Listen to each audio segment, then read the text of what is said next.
చాపలేసినందుకు పరలోకం రాదు.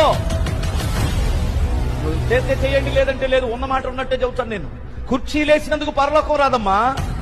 తగిన ప్రతిఫలం నీకు నీ పిల్లలకి ఇస్తాడు దేవుడు. దీని విషయంలో పరలోకం రావాలంటే నీ భక్తిని కాపాడుకో, నీ నీతిని కాపాడుకో, నీ పరిశుద్ధతను కాపాడుకో. నువ్వు చేసిందల్లా ఎదో పనులను చేసి ఇక్కడికి వచ్చి కుర్చీలేస్తే, ఎదో పనులను చేసి పరిచర్య చేస్తే పరలోకం ఇచ్చేస్తే పరలోకం అందరూ దరిద్రులు ఉండరు. సెకండరీ నీ పరిచర్య, ఫస్ట్ నీ భక్తి, ఫస్ట్ నీ భక్తి. నేను వాక్యం ఎవడని చెప్తాడో, వాక్యం చెప్పిన వాళ్ళందరూ భక్తులు అనుకుంటున్నారా? నీకు అర్థం? వాక్యం చెప్పిన వాళ్ళ భక్తుడు కాదు.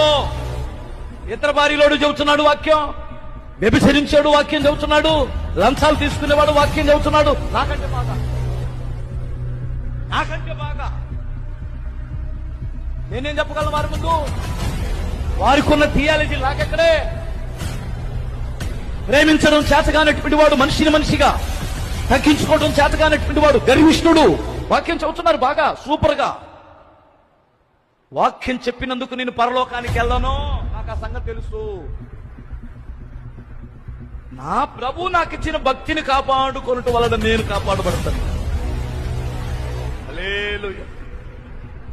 ఎందుకు కాపాడబడతాం? భక్తి, భయభక్తులు కాపాడుకోవాలి కదా.